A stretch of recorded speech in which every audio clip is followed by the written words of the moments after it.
श्री राधे श्री राधे श्री राधे।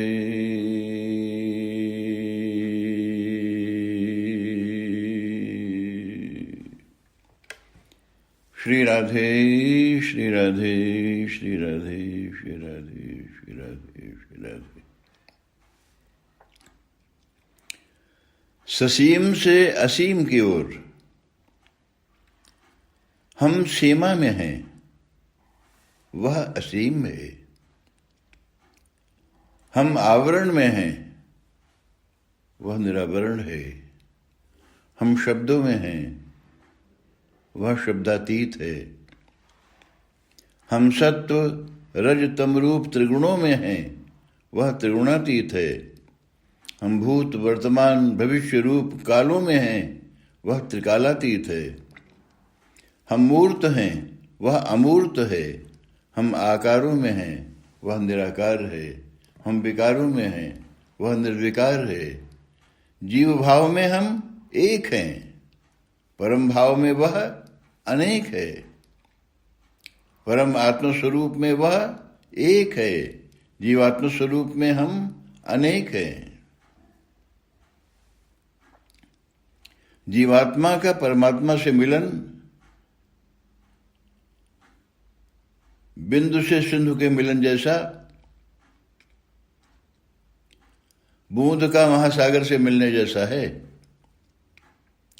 बूंद जब तक अपनी सीमाओं में है, उसका टूटना, सूखना, बिखरना सब संभव है। किसी तरह वह बूंद सागर से मिल जाए या सागर में समा जाए तो वह सागर महासागर बन जाती है। तब उसे सूखने, टूटने या बिखरने का भय नहीं होता। तब सूखेगा तो सागर सूखेगा, सागर ही टूटेगा, सागर ही बिखरेगा। बूंद का कुछ बिगड़ना नहीं है। अब प्रश्न है, यह समस्या है कि बूंद सागर से मिले कैसे?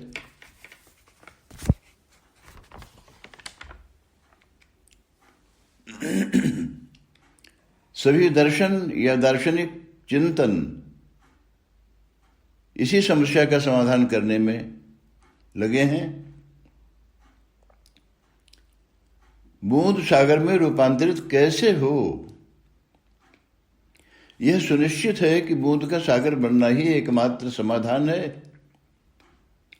यह समाधान पाने को दो ही मार्ग दिखाई देता है। एक है बूंद स्वयं चले और सागर से मिले। दूसरा मार्ग है सागर स्वयं सीमाएं तोड़कर बह चले और प्रतीक्षारत बिंदु को अपने आगोश में भर ले। प्रथम मार्ग है वेदांत का और दूसरा मार्ग है राधा भाव का। प्रथम मार्ग वेदांत में मैं की प्रधानता है। अहम ब्रह्मास्मि। वेदांती मानता है कि मैं ही ब्रह्म हूं। जब मैं स्वयं ब्रह्म बन गया तो सारी जिम्मेदारी सफलता असफलता की स्वयं मेरी अपनी है। मैं एक बूंद समान हूं। मुझे स्वयं अपने पुरुषार्थ के बल से सागर के पास जाना है और सागर से मिलना है। दूसरा पक्ष है, हमें कोई प्रयत्न पुरुषार्थ नहीं करना। यहां केवल प्रतीक्षा है। प्रतीक्षा, प्रतीक्षा, प्रतीक्षा। यह जो सागर है ना, इसे ही हम कहें ब्रह्मलोक या कहें परमधाम या परात्पर परतत्व या अखंड अद्वय अविभाज्य या अनंत ब्रह्मांडों की अधिष्ठात्री अघटित घटना पटीयसी भगवती अधिरूढ़ महाभावाश्रिता नित्य निकुंजेश्वरी श्री राधा।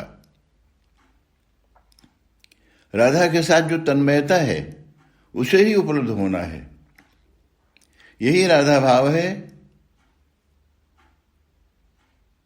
इसे ही राधा भाव कहेंगे।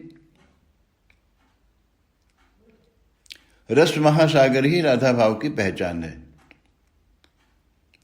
अहम ब्रह्मास्मि महावाक्य में जो अहम है, मैं है, वह कठोर है उच्चारण में, शुष्क है, रूखा है, नीरस है, एक अकड़ है अपने को ब्रह्म कहने में। परंतु यह सब वाक विलास है, इसमें चिंतन की प्रधानता है और इसीलिए चिंता है, अहंकार है, विकार है, नाना प्रकार की विकृतियां इसमें आ गई हैं।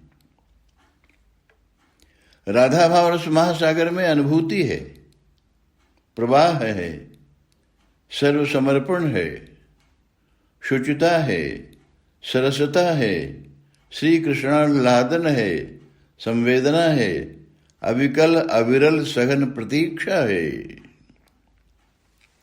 अब सागर उस प्रतीक्षारत बिंदु से मिले न मिले, बिंदु को कोई शिकायत नहीं है, यह उसकी अपनी स्वतंत्रता है। परंतु विरहोन्माद में उसकी तड़फ, प्राणों की ललक, आंखों की छलक, रोमावलियों की पुलक विवश कर देती है उस महासागर को जो अपनी सीमाएं तोड़कर बह चलता है और उस नन्ही सी बूंद के साथ संपूर्ण परिवेश को समेट लेता है। यही है बिंदु का सागर में रूपांतरण। सभी दार्शनिक तत्वज्ञान बिंदु से सिंधु की यात्रा हैं, उसके बाय प्रोडक्ट हैं, उसकी सहज परिणति हैं।